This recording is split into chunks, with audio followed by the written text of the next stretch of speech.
सुतली माई के जगाई कैसे हाजी। सुतली माई के जगाई कैसे, बिना दर्शन किए घर जाई कैसे।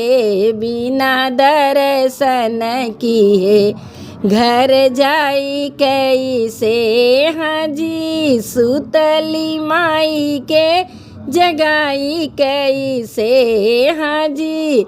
सुतली माई के जगाई कैसे, बिना दर्शन किए घर जाई कैसे। बिना दर्शन किए घर जाई कैसे।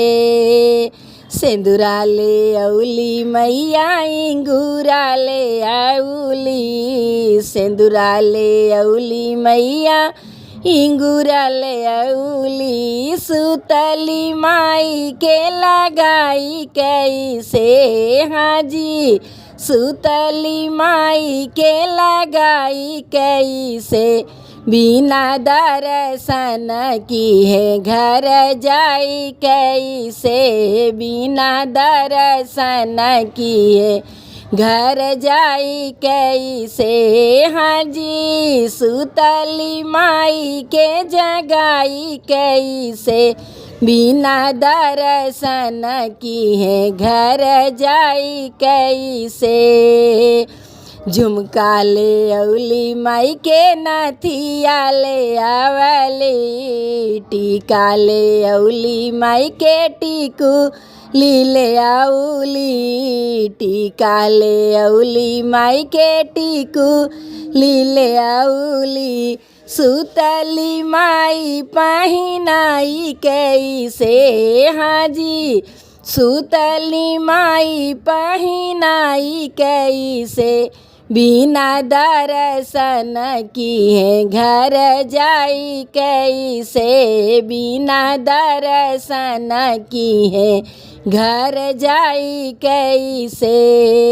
सुतली माई के जगाई कैसे हाजी। सुतली माई के जगाई कैसे, बिना दर्शन किए घर जाई कैसे।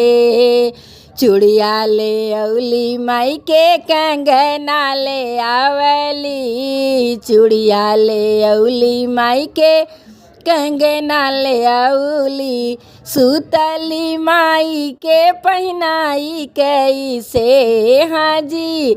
सुतली माई के पहिनाई कैसे, बिना दर्शन किए घर जाई कैसे। बिना दर्शन किए घर जाई कैसे।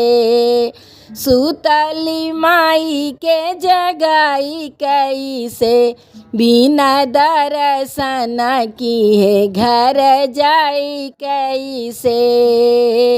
मेहंदी ले औली माइक महावर ले आवली। मेहंदी ले औली माइक महावर ले आवली। लाली लाली चुनरी पहिनाई कैसे। सुतली माई पहिनाई कैसे, बिना दर्शन किए घर जाई कैसे। बिना दर्शन किए घर जाई कैसे। सुतली माई जगाई कैसे हाजी। सुतली मैया जगाई कैसे, बिना चरण पर घर जाई कैसे। बिना चरण पर घर जाई कैसे, बिना गोड़वाही गिरे घर जाई कैसे। बिना गोड़वाही गिरे घर जाई कैसे।